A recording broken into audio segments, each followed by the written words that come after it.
Bom, o volume que eu escolhi para construir foi esse aqui, que é um pouco mais complexo por causa do telhado. E a primeira providência é a gente tirar o perímetro dele pela parte interna das paredes, tá? Porque a gente vai vir com as paredes pelo lado de fora e o volume tem que ficar no tamanho exato que está no desenho. Aqui eu já desenhei o telhadinho, tá? Em cima do papel manteiga, para a gente construir depois. E agora a gente vai cortar as duas lajes. Existem três maneiras da gente recortar isso aqui sem perder o desenho, tá? Uma é aquela que você já conhece, de decalcar, né, o desenho no próprio material. A outra é usando essa cola aqui, a gente aplica um pouco aqui atrás, prende e recorta por cima do desenho.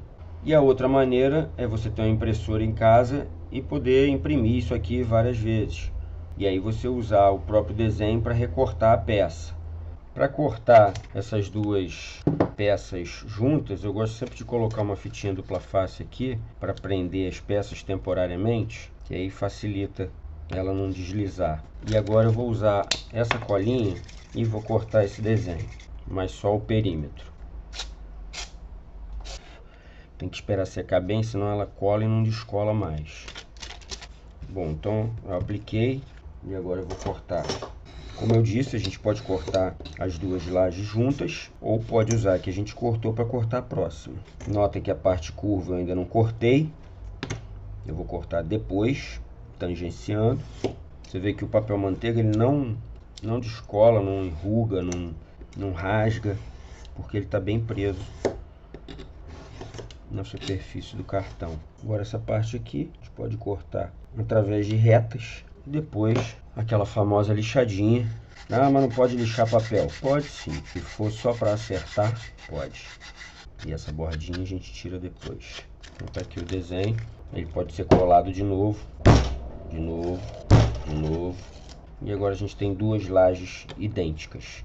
Eu vou passar através do decalque esse desenho para a laje superior, para já ficar o traçado do telhado desenhado.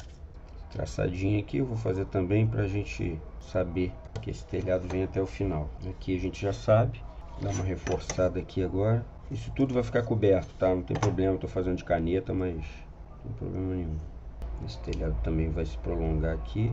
Nessa laje de baixo a gente vai fazer um desenho aleatório da estrutura que vai sustentar essa peça em cima dessa. Como eu sei que esse prédio aqui tem 3 andares, 9 metros na escala de 1 para 200 é igual a 4,5 centímetros. Então eu cortei uma tira de 4,5 centímetros.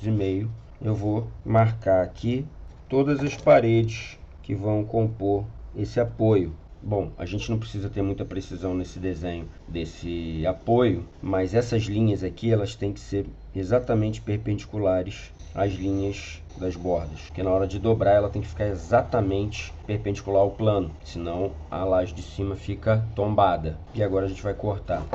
Esse corte daqui vai ser um corte superficial, só para a gente dobrar e eles ficarem unidos, as paredes ficarem unidas.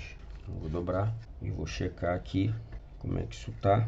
Pronto, e agora eu vou colar essa peça aqui. Eu gosto sempre de ter as fitas crepe para me ajudar. Vou passar cola aqui na pontinha, na borda. Por isso que é bom ter sempre um vidrinho de cola com bico fino. E vou colocar uma fitinha aqui para me ajudar a secar. Agora eu vou colar a estrutura na laje do piso. Vou colocar um pezinho e esperar secar. Eu gosto sempre de trabalhar em cima de uma plaquinha de vidro, porque aí eu tenho certeza que o volume vai estar encostado na superfície e não vai atrapalhar a colagem das paredes. Agora eu vou aplicar a cola aqui no topo. Não sei se vocês notaram, eu coloquei uma paredinha aqui também para ajudar a essa lingueta aqui não abaixar, né? Dar uma estrutura nela. É importante que a estrutura esteja colada já e seca na laje de baixo, para a gente poder movimentar essa de cima sem movimentar a de baixo. Agora eu vou trabalhar com as cantoneiras e localizar mais ou menos aqui a minha laje superior. A cola branca permite que você movimente um pouco mais a peça, né? E aí coloque ela no lugar. Aqui tá legal, aqui tá legal. Também tá legal e aqui parece que tá legal. Acho que a gente colocou exatamente no lugar. E agora a gente vai botar um pezinho e esperar secar. Bom, agora eu vou começar a trabalhar na produção das paredes e eu vou usar esse cartãozinho aqui. Então eu vou colar uns 2 ou 3 para poder engrossar um pouquinho mais e fazer a parede ficar com mais ou menos 1 milímetro. A gente vai curvar esse papel 2 ou 3 camadas com ele nessa posição. E para isso eu vou usar essa peça aqui, que tem mais ou menos o diâmetro dessa curvatura que eu quero. Eu vou fazer esse contraplacado com a dupla face, tá? Eu posso inclusive colar um pedacinho de dupla face bem fininho aqui nessa peça, só para prender ela nessa posição.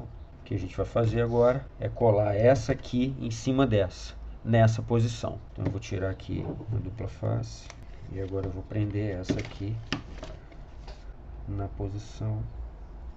A primeira colagem é bem em cima da curva, mede aqui mais ou menos.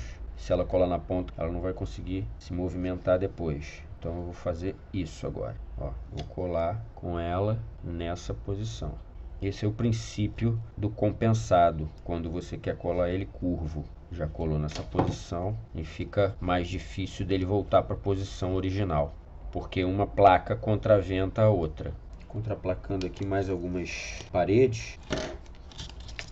Daí a gente sempre trabalha cortando primeiro um lado para deixar ele certo, e a partir desse lado a gente mede as alturas, encosta ele na base, mede as alturas. Nesse volume particularmente tem uma peça aqui atrás que vai ser uma parede com uma diferença de altura, porque esse telhado aqui é inclinado, então a gente vai ter que fazer uma paredinha um pouco maior aqui e outra um pouco maior aqui inclinada para acompanhar a inclinação desse telhado. Agora eu já cortei essa paredinha daqui e vou colar ela. Sempre com um vidrinho de bico fino, você consegue aplicar a cola no lugar correto. Vou encostar aqui no vidro, né, para ficar certinho.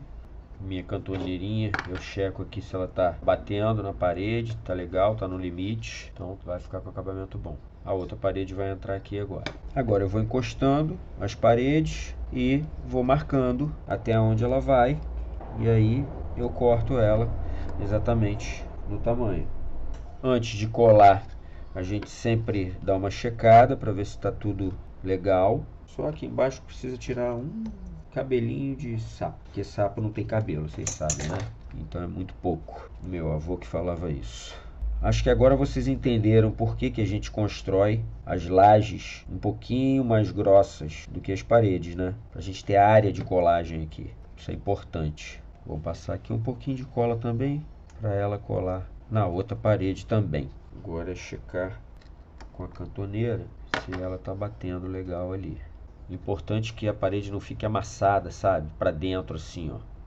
Então, galera, só para lembrar que essas explicações aqui não são só para fazer esse volume e nem só para fazer essa maquete, tá?